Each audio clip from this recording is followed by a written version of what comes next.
go ahead and get started. Good afternoon, everyone. Thanks for joining us for our next RVA 757 Connects Virtual Innovation Spotlight. My name is Greg Gilligan. I'm the Communications Director here at RVA 757 Connects.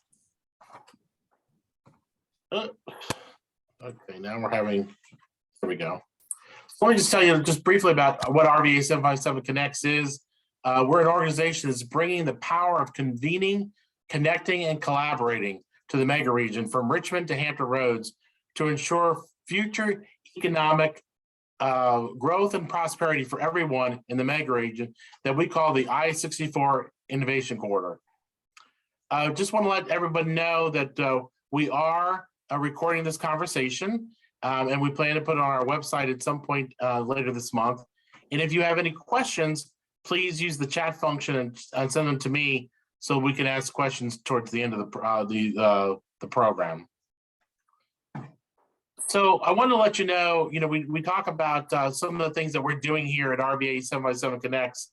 One of our priorities is the focusing on seeking funds to widen a 29-mile stretch of Interstate 64 between Bondman's Bridge in New Kent County and the Lightfoot exit in James City County, that's just notorious for traffic backups. Well, good news. The General Assembly took a giant step forward towards funding the I-64 GAP project. Lawmakers last week approved a state budget that calls for a commitment of up to $470 million in state funds for that project. That project is estimated to cost about $750 million. The project would get $210 million in the current fiscal year that ends the end of this month. It would get $110 million in fiscal year 2024, and then $150 million in fiscal 2023 if there is revenue surplus from the current fiscal year that ends at the end of this month. The budget now goes before Governor Youngkin for his action. The legislature may need to come back, sometime later this month to address any of the governor's amendments or vetoes. But it's important to note that RVA 757 Connect's collective efforts made an impact on getting the funding approved by the General Assembly. Another one of our priorities is to support the development of high growth industry clusters. It was a finding that came from the I-64 Innovation Corridor Opportunity Study that was funded in part by a Go Virginia grant. Again, thanks to Go Virginia for supporting us. The full report is available on our RVA 757 Connects website. Please check it out when you have an opportunity. Part of the report talks about 4 high growth industry clusters. One of those 4 clusters is transportation, logistics, and supply chain. And that brings us to today's webinar on transportation logistics industries that are an important part of the mega region's economy. The crown jewel of the state logistics network is the Port of Virginia, which grew 25% in volume during 2021 and posted its most productive year despite global supply chain challenges. The port, a leading international gateway to the U.S. market, has made and it is in the process of making hundreds of millions of dollars in improvements and upgrades, including dredging the port's channels to make it the deepest on the East Coast. An increasing number of distribution centers and warehouses and manufacturing facilities are being built throughout the mega region, enabling retailers, logistics providers, and others to distribute their products that reach 45% of the U.S. population within a day's drive. Also, logistics and supply chain is also an important part for education too. Old Dominion University is now seeking to create a school of supply chain, logistics, and maritime operations. We have an excellent lineup of speakers to talk to us today about the growing transportation and logistics industries in the mega region. We have someone from the Port of Virginia. We have 2 commercial real estate brokers. We have a developer of distribution centers, and we have an end user. So I'm going to go through and introduce each one of them, and then each one of them is going to talk for about 5 minutes, and then we'll open it up for questions at the very end. So Joe Rudy is the Chief Operations Officer for the Virginia International Terminals. Matt Anderson is a commercial real estate broker in Richmond with Colliers International, specializing in the industrial sector. Lang Williams is a commercial real estate broker and Colliers International's Norfolk office, who also specializes in the industrial sector. We have Bill Hudgens, who is Senior Development Manager in Virginia for Pantotoni Development, which is a California-based company that's been developing warehouse projects throughout Virginia for Amazon and is in the process of doing more. And then finally, we have John Toller. He's the CEO of Evergreen Enterprises. That's the South Richmond-based global decor business that designs, manufactures, and distributes more than 10,000 home decor, sports, and garden products and accessories to more than 15,000 retailers. Evergreen Enterprises also owns the retailer Plow and Hearth. So let me start off, and let's go to Joe and for your presentation.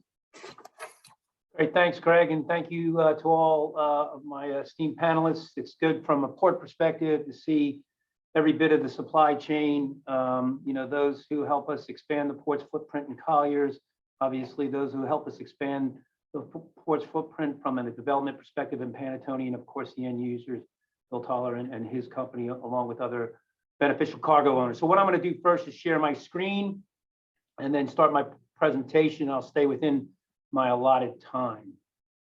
And should be there now. Hopefully everybody can see it. If I can just get a thumbs up from my fellow panelists. Fantastic. So again, the Port of Virginia, I'm going to talk to you about three particular things today. If I can make the screen move. Yep. I'm going to talk about our sustainability efforts, the United States East Coast Gateway, and our plans from what we have done so far to become that gateway terminal. And of course, then the gateway investments that are planned for the future and actually happening at this moment in time.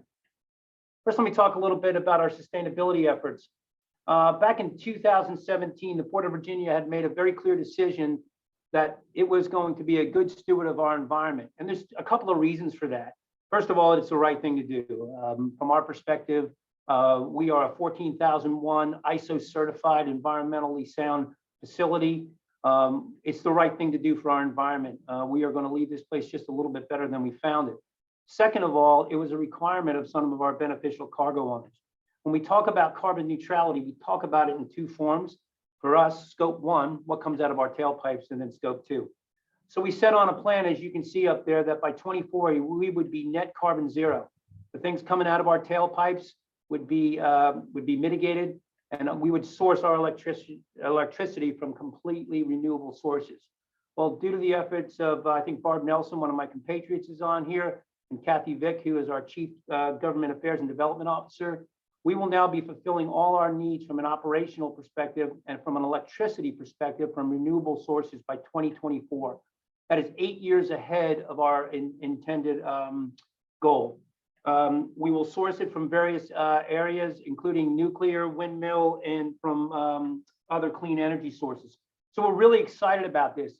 And you can see on the slide, we have made slowly ways to go ahead and ensure that we limit what comes out of our tailpipes, implementing a truck reservation system, thus reducing the idling that the trucks do. We completed the VIP and NIT expansions, which use all electric power.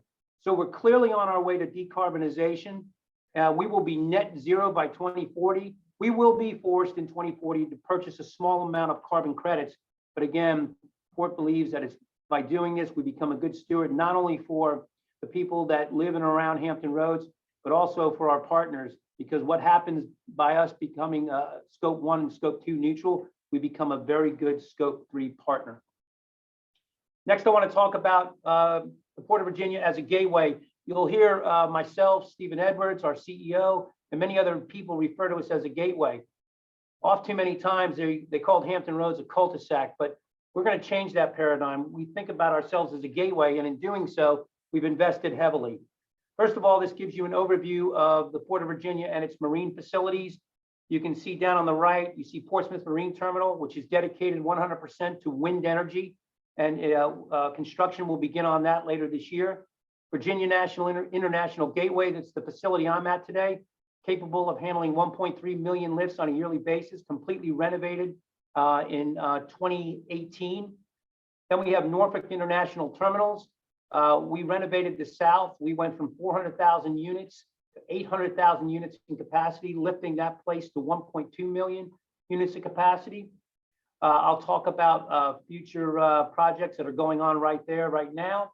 Newport News Marine Terminal, located in Newport News, which is our break bulk facility.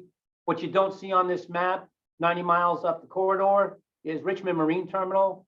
We started Richmond Marine Terminal really in August of 2011, moving about 7,000 units. We are now moving 40,000 plus units with 3 times weekly barge service. I think our friends at Panattoni have been great in that respect, actually putting in speculation development, which I believe and hopefully now is filled to the most part. Then you also don't see the Virginia Inland Port, which is located up in Front Royal, Virginia, 287 miles away, and is served by Norfolk Southern. This is Virginia International Gateway. This is completely built out, as I mentioned. This facility can handle 1.3 million lifts on a yearly basis. You can see the rail over to the right. We have 4 of the largest cranes in the Western Hemisphere that will help us continue to work the largest vessels in the world. You can see the length of the berth, which is almost 4,000 feet. Again, this was a $300 million investment. We have a private equity partner in this, and so we've been able to work very closely with them. And this was completed entirely in 2018. This and the Norfolk International Terminal, which I'm about to show you, increased capacity in the facilities by 40%. This is NIT South that you're looking at. Again, this facility, we just had 2 new cranes delivered to this facility. This has 4 of the largest cranes, again, in the Western Hemisphere.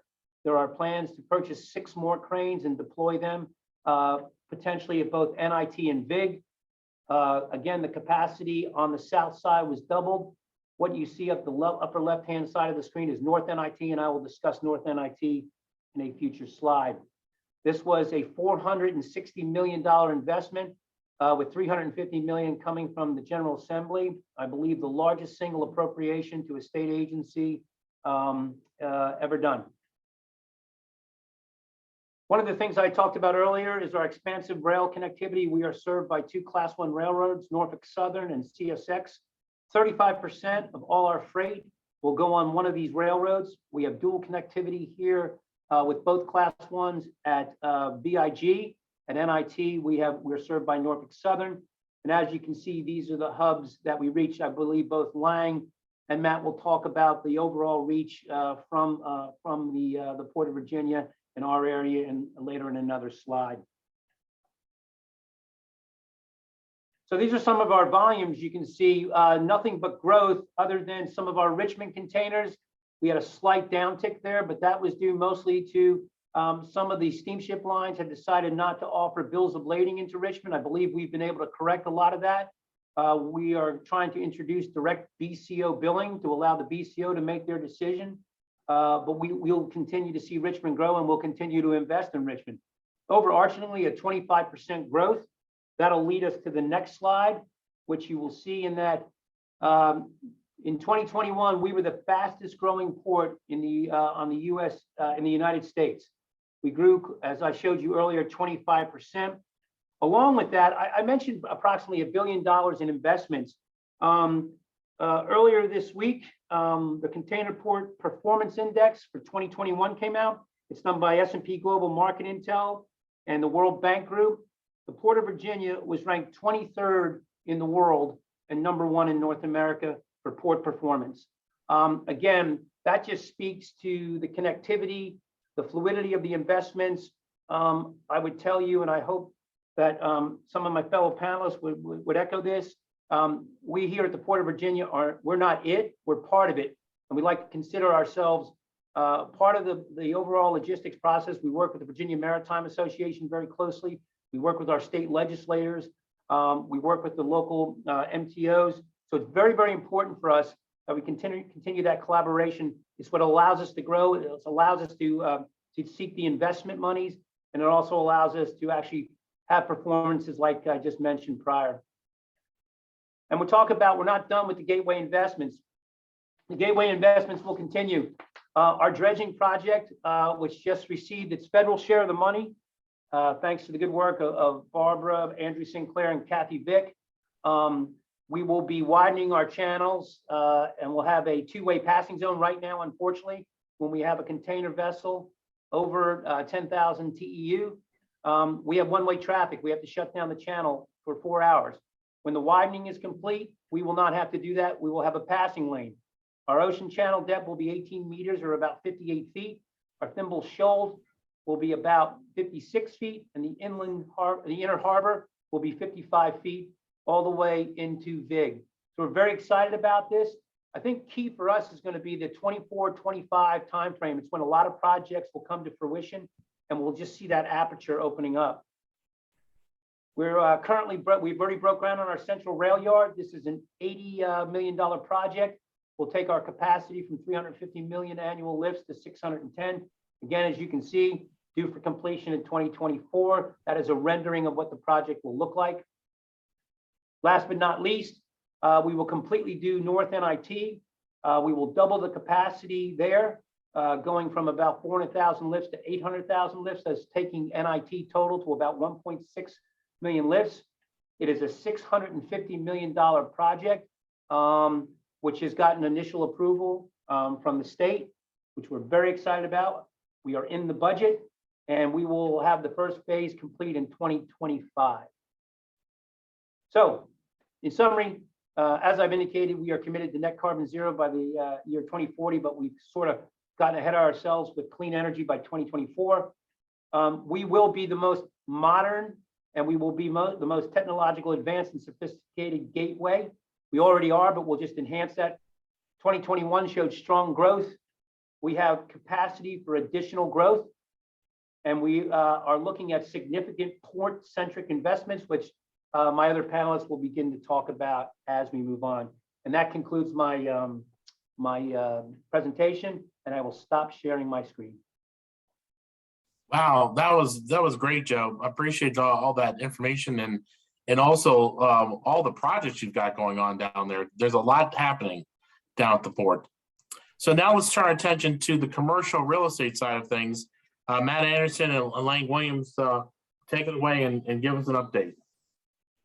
Thanks, Greg and Joe. Great presentation. Living down in Norfolk, having been raised in Richmond, it really is fun to see this investment. Just in the 19 years I lived in Norfolk with my family, just the number of cranes, the modernization, and really it's a leading star for not just Virginia, but for the country. Love seeing the most important stat in Joe's slide, and everybody take notes here. We're going to have a pop quiz in about an hour. Is last year 27.5% growth in the metric that we care about most, loaded imports. Those are the containers full of the goods that we're distributing through warehousing that's created an investment by Bill's company, job growth in Virginia, and supporting the corridor improvements along 64 that Greg mentioned. So together with Matt, I'll share my screen here. Where's that? Here it is. Everybody good there? All right, so this is actually a good, not as clear as Joe's slides. As you can see, this is looking from Virginia National Gateway in Portsmouth straight over to the southern berth of Norfolk International Terminal. So together, I think those are probably ripped from one of Joe's presentations. So it has the nearly 700 million plus of investment that was made to make these the most efficient terminals in North America, which is really a great accolade in a year where we're all learning the word supply chain is kind of like all over the place. And to be the #1 efficient port, that's a metric that can drive all of the business in this corridor. So Matt and I together, I'm a little grayer than Matt, but together plenty of experience, enjoyed working this corridor, logistics and transportation and warehousing. You know, in particular, we have extensive experience on the new development side, thanks to great clients like Bill, with over 12 million square feet of assignments completed the last few years. We're hopeful to double that in the coming years, and it seems like the momentum's there to achieve that. So I was just going to start with an overview briefly on Norfolk, and Matt's going to cover Richmond. In short, you know, you go back to March of 2020, we're getting fired up for Virginia to repeat as national champion, and the world collapses, and we don't know what the future holds. Well, all of our customers handling freight said that the 5-year window of e-commerce happened in 30 days. So supply chains were backed up. The volumes went through the roof. Bill and all the developers across the globe couldn't build it fast enough. And if the one thing I'd love to see somebody on the entrepreneur side figure out is how to 3D print land close to the port, because that's the biggest shortage we have down here. But anyway, record-breaking years for activity, the healthiest pipeline of investment and speculative development about to break ground. Just about every site that for years we were marketing has been absorbed, acquired, or is under entitlement with development. And one of the challenges may be that there's not going to be enough to build to handle the increase in freight. So that will force the freight to go potentially to other states. So high level, net absorption is a measure of demand for commercial real estate. So think about, you have the cup that's half full with water. You want it to be as close to the rim as possible if you're an owner, because supply and demand, that creates higher rents, underwrites your investments. So we've had record activity. You could see in 2021 alone, we had over 5 million square feet of net absorption in Norfolk, 10.4 million square feet the last 5 years. All-time low vacancy, 0.9%, might as well be zero. We were on the phone today with the California-based company looking to relocate, Joe, from New Jersey to Virginia to serve the entire East Coast. And there's basically one existing building that could fulfill their need this year, two that are under construction that can fulfill it next spring. So we really have very little inventory. One thing that's been impacted is that it's been at least a 40% increase in rents over the last 5 years. So for the end users, the nice thing in a recent panel that I attended, the users say really it's labor and transportation that's the biggest inflation. So we can keep bumping up our real estate rates to satisfy Bill and others. And it's just a small percentage of what it costs to operate a warehouse, typically 6, 7, 8% at most is the rent. So we can there's room for inflation in rents, which is a good thing for developers. New development in the 757, huge amounts the last couple years. And this is announced projects that are under construction or about to be. So we expect close to 12 million square feet will have been completed between last year, this year, and next. The big animal all across the supply chain has been Amazon. 60% of our demand has been them measured on square footage, but a lot of that was one multi-story fulfillment center that was completed in Suffolk end of last year. The 628,000 square foot project is an amazing location close to VIG that Bill's company developed and delivered to them. But most of the demand we see going forward is going to be anybody but Amazon.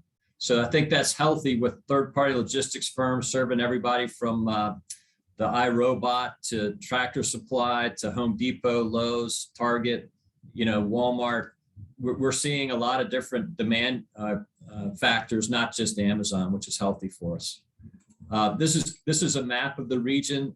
You can see up here is the peninsula. So we have the purple is kind of the projects in the pipeline. So developers are trying to entitle it, get it rezoned, working on site plan approvals. But there's 6 or 7 buildings, most of which are going to be speculative. We expect to be entitled this year that'll break ground this year.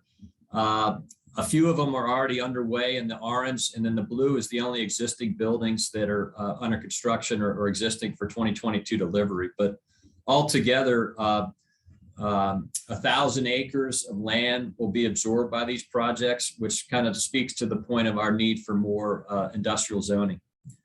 So I'll turn it over to Matt to cover the Richmond corridor. Awesome, Lang, thank you. And I'm going to let you keep driving this for me just to keep it seamless. But the talking points for both markets are eerily similar. Lang touched on rent growth there. I've got some more recent figures just to put it in perspective. Calendar year 2021, Richmond saw approximately 14% rent growth. And then in Q1 of 2022 alone, we saw 13.5% rent growth. There's a lot of speculation that rents will continue to grow at significantly higher levels for the foreseeable future based on the overall demand from end users.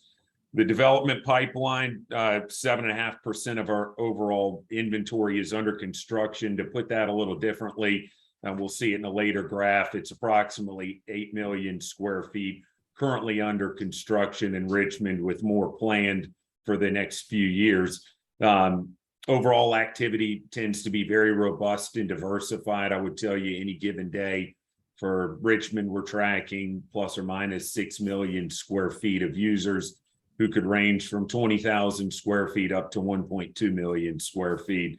And again, similar headwind that we're going to face is just the limited availability of sites, whether that's pushback from local communities about zonings, but also the challenges for permitting wetlands as well for these larger scale developments that are now becoming more commonplace in each market.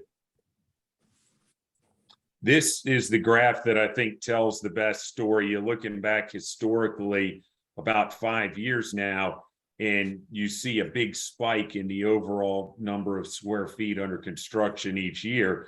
Obviously, we've got some significantly larger projects than we've ever seen in years past, with 2.6 million square footer and several over 1 million square feet right now. But there's also a really good, healthy handful of 100 to 300,000 square foot buildings that are more core infill MSA projects that could accommodate 1, 2, or 3 tenants. But the difference in the color shades of blue there, the top half of that are build to suit projects and account for just over 50% of the current construction pipeline. The lighter shade of blue at the bottom accounts for speculative development that does not have tenants in hand at the time the project breaks ground. But given the current demand from the end users, they're seeing strong pre-leasing at record levels in Richmond as well right now. And then the map off to the right just shows you geographically where some of those projects are. For the most part, they tend to follow the spine of 95 being the primary transportation artery of the East Coast. And then I won't spend as much time on this one. This is what's in gray is under construction. The blues are deliveries there. So we can move on to the next one. This is, I think, tells a really unique story about what does the Richmond supply chain market look like. When you look at the household names on there and the different industries they represent, it's very diversified. To Lang's point earlier, you know, we're not even showing Amazon in this, but they've been a big headline name for the last few years. So due to transportation savings through the port and through the artery of 95 and the availability of labor, we continue to attract significant investment projects. Hopefully will continue to come for years. So that's a quick overview from us, Greg. I'll stop sharing and we can transition to the next presenter. I got to tell you, Matt, that living up here in Richmond, and you know, I've talked about this, but that graphic that you showing the last 5 years of growth in those distribution centers and warehouses is just phenomenal. Thank you, Matt Langford, for that. Now we're going to turn it over to Bill Hudgens for his presentation, and Laura's going to help with that as well. Thanks, Greg.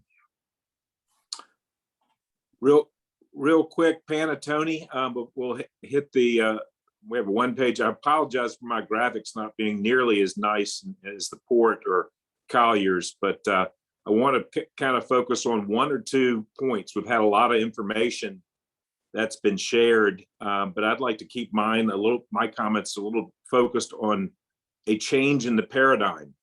And I'd like to set the table with that, with the agenda that follows here. Next page, please. A little bit about Panattoni. We are a family business. Carl Panattoni started the firm, West Coast based. We're US, Canada, and Europe. Probably considered one of the largest, if not the largest, private industrial developer in the US and in the world. So it's a big company, but I'm the lonely person in Virginia. I've been working on the supply chain and with Panattoni for 7 years. I'm based in Virginia Beach. I love working from one end of Virginia to the other. I do scoot down to North Carolina and up to Pennsylvania and West Virginia on 81, but I'm principally focused on Virginia. My point that I'd like to get across is there's a unique Virginia supply chain opportunity.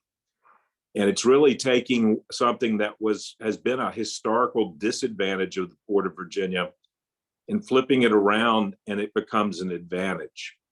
And that is this 90-mile distance that we have to Interstate 95 has been held against us. There are some legitimate reasons that drayage costs are more to get to 95. But as the maps that we'll show in a moment show, New York, New Jersey, they're right on top of Interstate 95. Down Savannah, in the Savannah market, you're 18 miles to Interstate 95. So Virginia has had this since I've been an adult, which has been a long time, an uphill challenge to say we're that far away from 95. What I'd like to study briefly with you is two of the largest East Coast ports and where their dray or where their supply chain is principally located. And I think it gives us a grand opportunity to understand why the Virginia opportunity is so much more than Norfolk. It really is more than just Richmond. The opportunity to engage with the supply chain really stretches from one end of Virginia to the other. The map of Virginia, and we'll overlay the examples to the north and to the south over top of Virginia so you can understand my point. As Matt and Lang both mentioned, we've used up every good site in Virginia during this 2 to 3 year growth spurt. There are no available sites available for this growth that Joe is projecting. And how do we get that to change and get communities excited about this employment opportunity? And it starts with these factors, critical success factors. It's community level leadership and readiness. That's about entitlements and zoning and planning. Labor pool is the most competitive advantage aspect today that it has ever been. We need to develop properties near where people live and work and want to be. I can't overemphasize the importance of working with transportation and VDOT and getting not only the workers that come to work, but the trucks that come in and out. We've got to make that access, ingress, egress, something that works for all. Site readiness. I think the number is $170 million that's in this General Assembly budget. And that's going to help Virginia Economic Development Partnership engage with those communities to really be ready for these growth opportunities. So real quick, let's review these maps, these three maps that I've put together. It's a real simple point that we've all been aware of. There we go. That red line is the lifeline of the East Coast, 95 and then 81, that's also inboard. But this just shows how competitive Port of New York has been being right on 95. And then the Port of Savannah, 18 miles off and our 90 mile off. Next slide, we're going to study how far the supply chain moves from the Port of New York, New Jersey. When I was much younger, a lot of that used to stop in New York and New Jersey and Delaware. Today, most of that freight that comes off that terminal will go inboard about 2.5 hours to eastern and central Pennsylvania. It's one of the most vibrant supply chain locations in the country. It's about 275 million square feet of very, very modern industrial supply exists there. And again, it's a 2.5 mile drive time.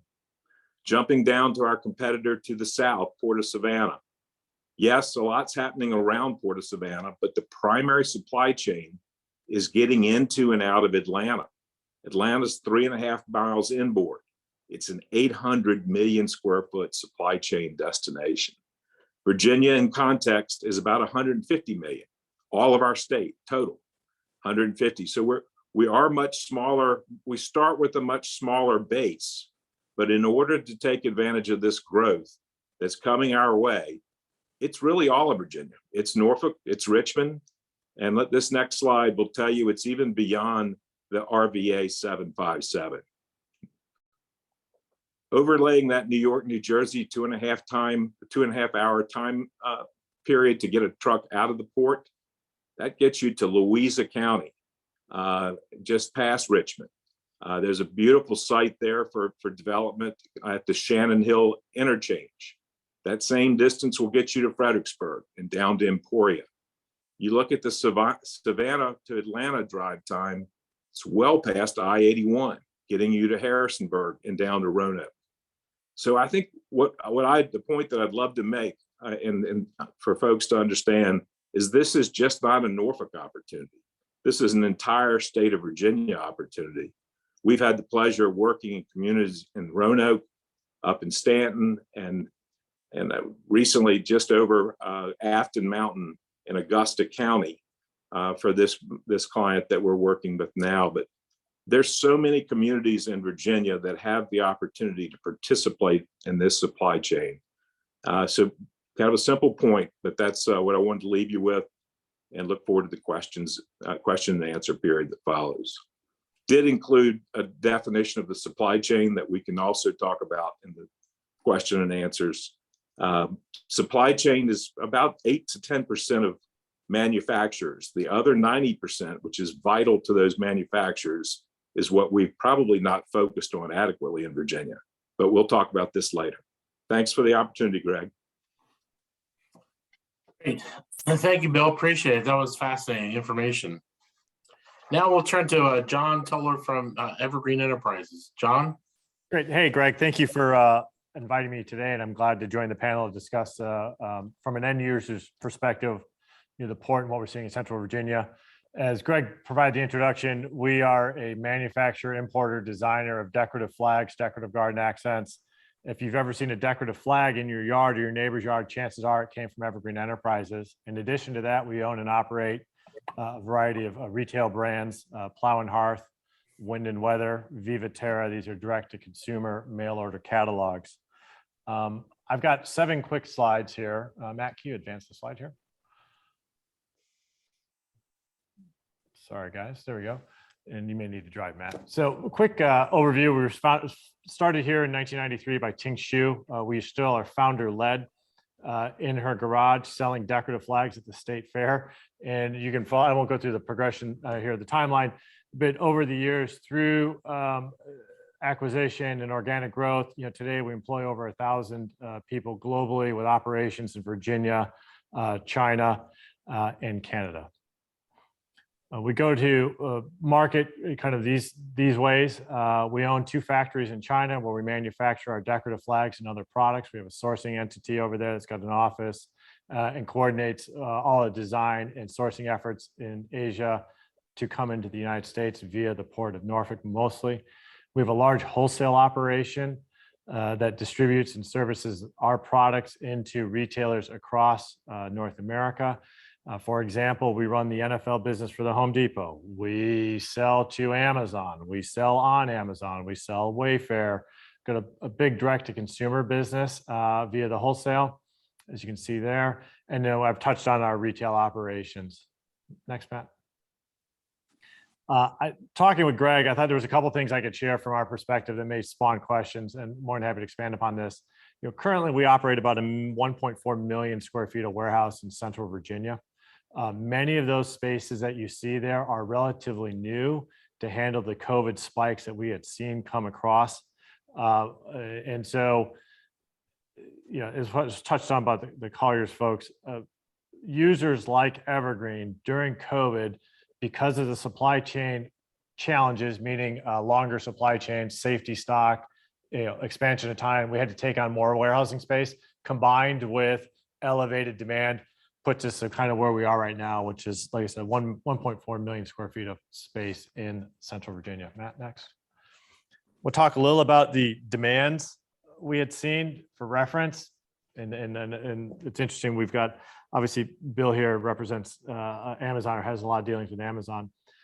On the right is the direct consumer demand. And these would be our channels in which we're conducting business directly with end consumers. So this would be retail marketplace on Amazon, Wayfair, our retail stores, our direct-to-consumer catalogs. We mail about 14 million catalogs annually.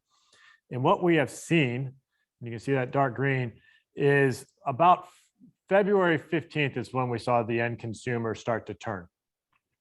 And the end consumer has continued to trend below what we saw in 2020 and 2021 in terms of consumption of our products via those marketplaces. So we are seeing the pullback. If you saw the Target news in the Wall Street Journal this morning, they mentioned inventory piling up.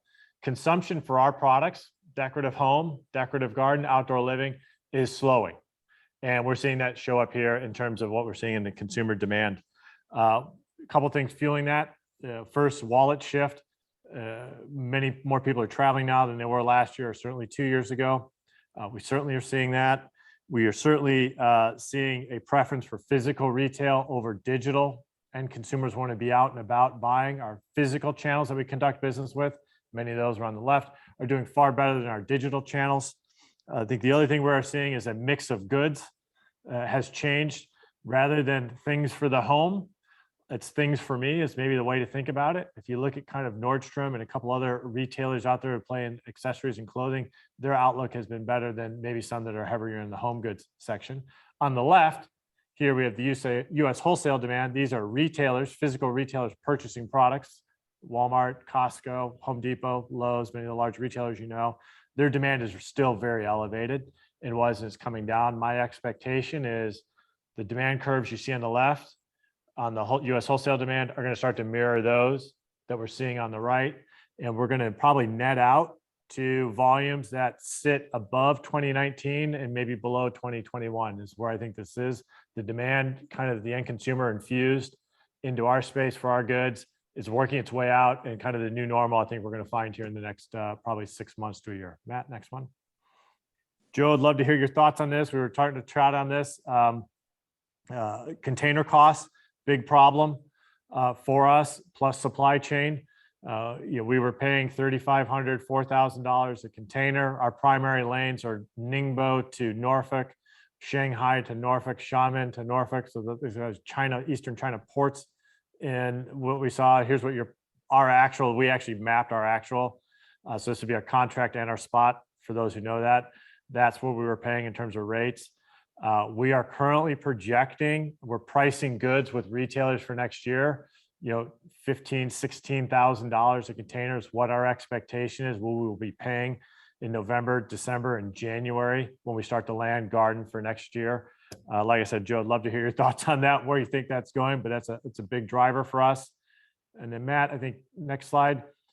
This is an example of what ocean freight does to the cost of a product. This is a bench we sell on the Plow and Hearth website. You can go and look at it right now. This product costs us about $85 overseas.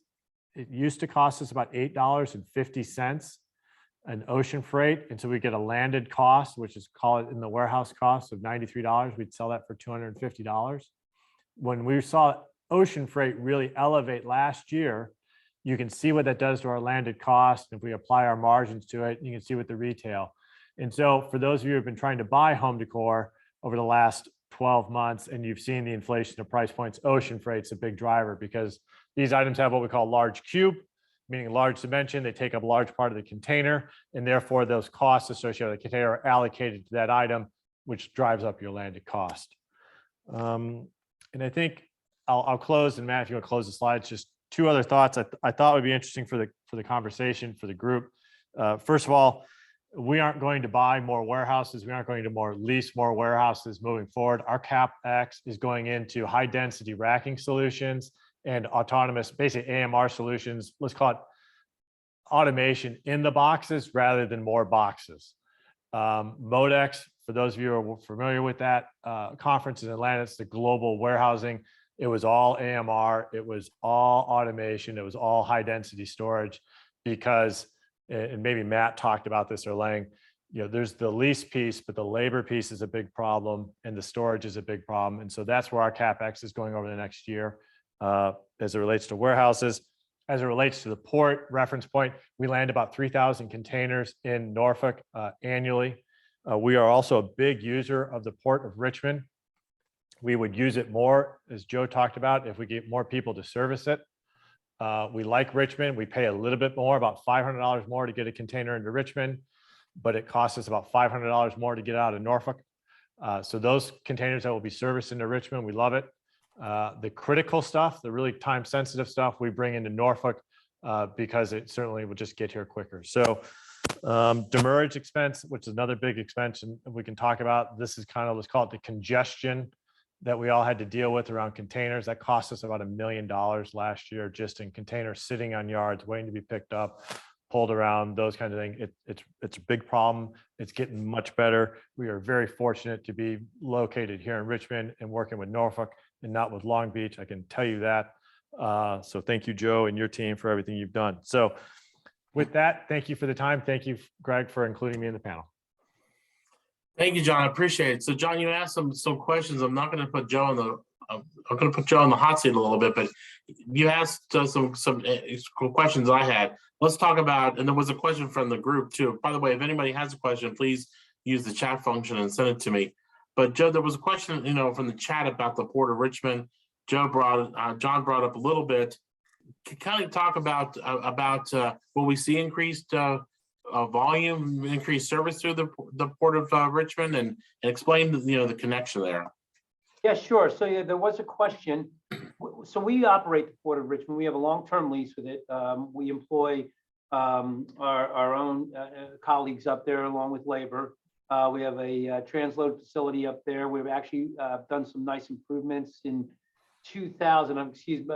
I know Barb may not be mic'd up, but she can maybe help me a little bit. I believe in 2016 is when we purchased the new mobile harbor crane. We expanded and the gate there. We're just getting ready to open up that gate with the new Customs Border Protection area. So we're trying to increase ourselves for expanded business. We're looking for that two-way traffic too, because that's important as well. That's why the transload facilities up there kind of eases the freight costs. We are getting ready. We're trying to work through what we would call direct BCO billing. We just brought a new billing system online that would give John and others like John, instead of going with the steamship line to connect directly with the Port of Virginia. So we're anticipating, and then we're budgeted some increased rates, but it's funny here. What are we going to see here is, there's two schools of thought here. In the next, I'm seeing things from apparel retailers who are already doing early orders in order to get rid of the trans-pack issue and try to get in early. There is some theory that the spot rate will begin to ease over the next 3 weeks. We ourselves are starting to see what we call blank sailings.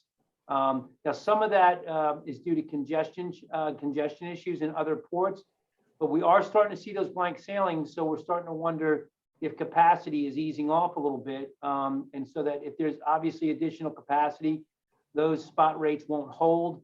And hopefully John and folks like him can start to see a little dip in those rates so that he can actually, again, improve, and not just improve his margins, obviously, but as he's shown us all, improve his ability to pass along to the consumer as well. John, I don't know if I've answered your question or not, but I think there's potentially some easing. The red herring here is what happens in Shanghai. Right. So in Ningbo, for those of you on the call, Ningbo is just south of Shanghai. That's where we have we have a distribution center, 2 factories. That's where we load most of our freight. Ningbo has not experienced what Shanghai has experienced in terms of COVID lockdowns. Yeah, I mean, if you think the spot rates are coming down, I think what we will do once we have those indications, we will take down our retails, we will take down our wholesales in anticipation of these lower costs. That's how this process would work its way through if in fact spot came down over the next 6 to 12 months.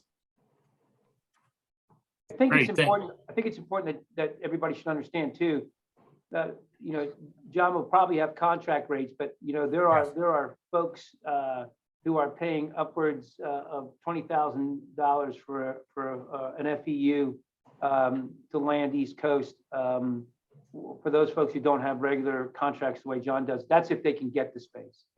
So it's been very difficult for the BCO.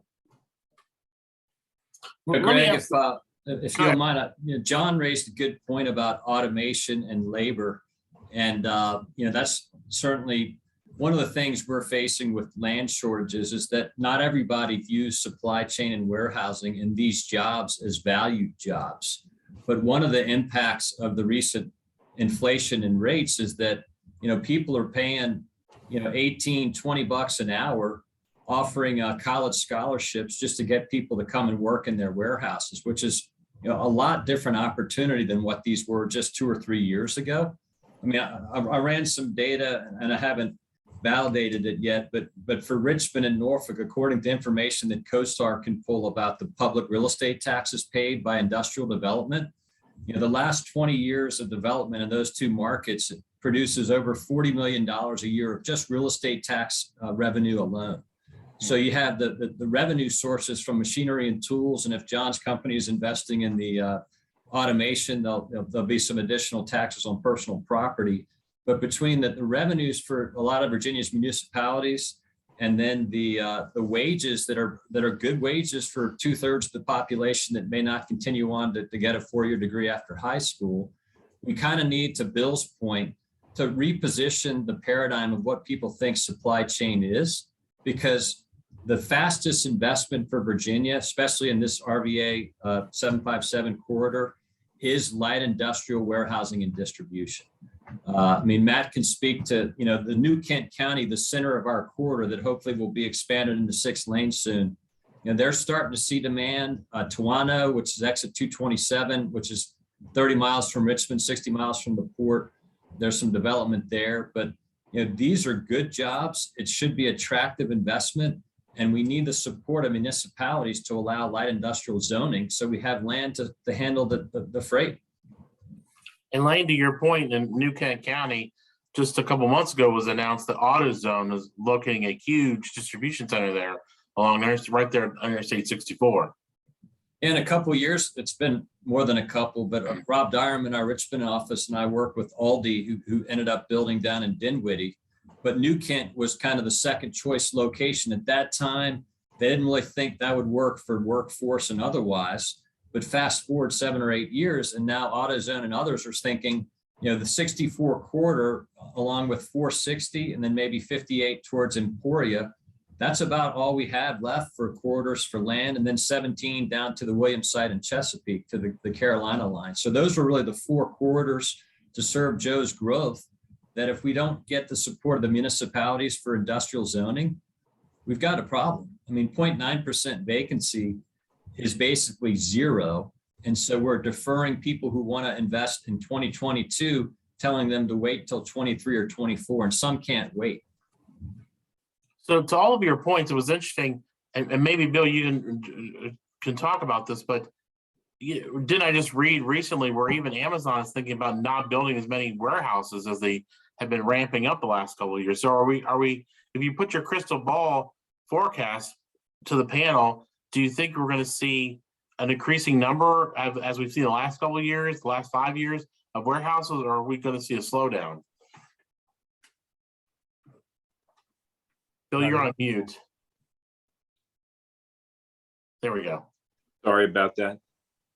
I think Amazon is, as we've all read in the Wall Street Journal and otherwise, that they have done a slowdown in the last several months on the rollout of warehousing.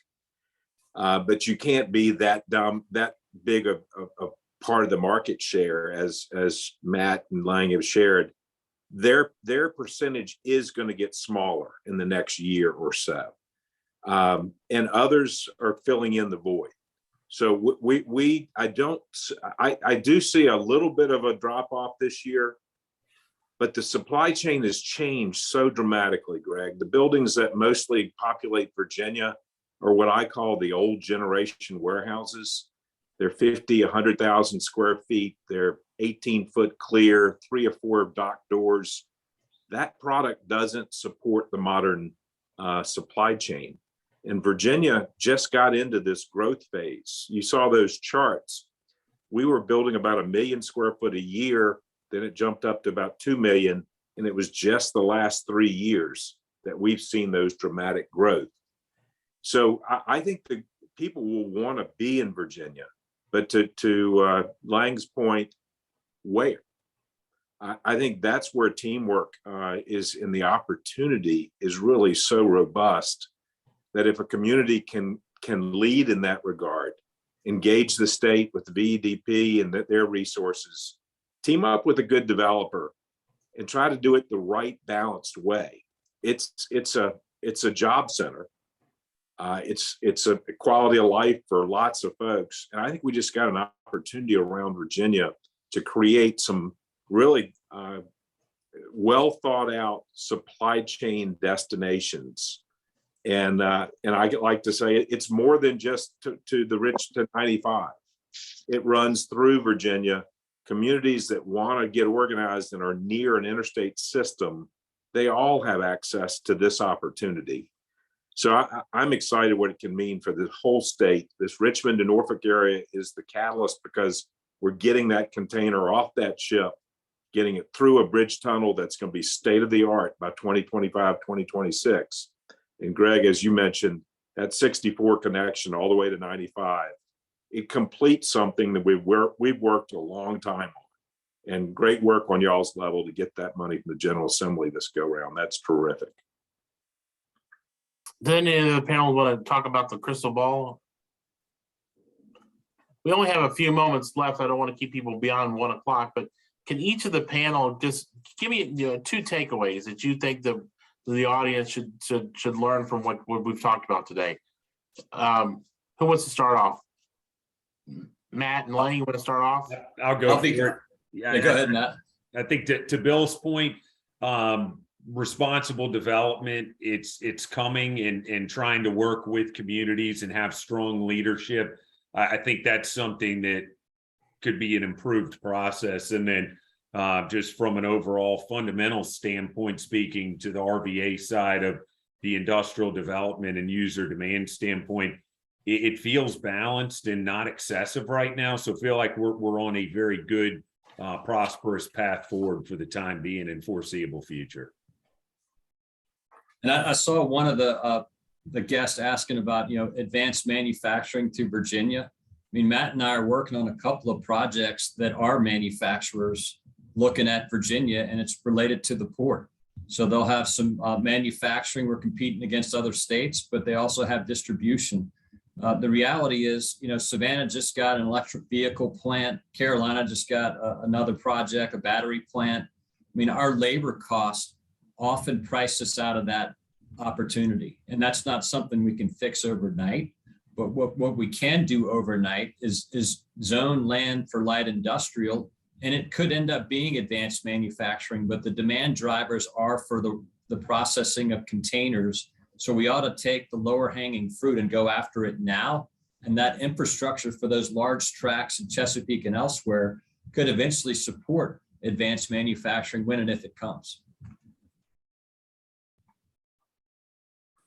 Okay, John, what about you? I think, Joe's case in terms of investment in the port, the performance of the port, where we were located is great. It wasn't brought up today, but for those of us in a direct consumer business, Amazon, Plow and Hearth, Wayfair, anybody who's shipping anything out of these distribution centers, Richmond's a great place to be because you can 2-day most of the East Coast. That is really the end consumer expectation at this point. So where we are, combined with the investment and the performance, this is a great place to be. And I would probably hop onto Ling and Mac's comments about just communities needing to embrace development when it comes their way, and how do we foster those conversations and make it happen. Bill, what are your final thoughts? My final thought is kind of tagging onto something you mentioned in your opening. Old Dominion's interest in creating a supply chain school has a much larger title to that, but the ownership of that term supply chain and creating an educational platform around it, and then having our community college system, which we're a little bit duplicative on in the eastern port of the state, but that is the backbone to these job opportunities, both manufacturing and supply chain. And that's what thrills me, is that that's the infrastructure to train human talent to support this new opportunity that the port, I think, is largely made possible. So thanks again for the opportunity to share those thoughts. And Joe, we started with you, so we'll end with you. Yeah, thanks, Greg. So we here at the port have really focused on one word, and that's velocity. With regard to what we saw in the supply chain issues was a lack of velocity, whether it was turnaround at the warehouse, turnaround in the harbor, wherever those things that happened, it happened because we ground to a halt. We did not see the velocity that's required in the infrastructure that we've all built, whether it's in a warehouse. So I'm going to jump on what Bill said as well. I think we have an opportunity here that doesn't come along often. And maybe in the past where we've always had this discussion about municipalities couldn't figure out, they just couldn't figure out where the warehouse should go, where the opportunity should go because they wanted it for them. They didn't think about the overall job creation.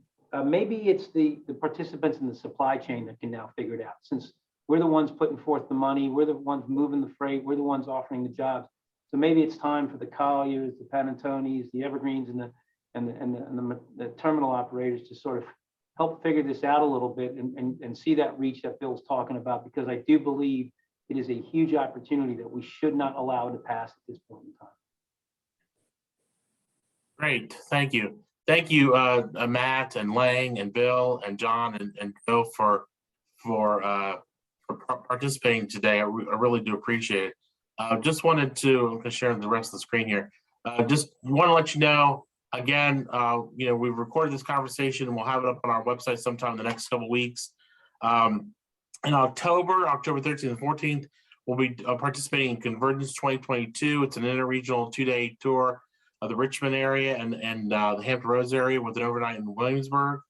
And then after that, we've got our next innovation spotlight will be in August. We will not have one in July.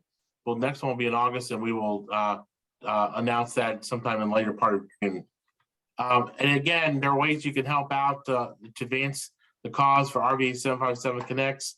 Follow us, suggest future topics, get involved. And I want to thank everybody again. Thank you to the panel for quite an insightful discussion on what's happening. Really do appreciate that a lot. Thanks again, Joe, Matt, Lang, Bill, and John for your participation. And thanks to everybody else for joining in on this today. Have a great afternoon, everyone. Thank you. Thank you much. Take care. Thank you, everyone. Thanks, Greg. Thank you. Thank you.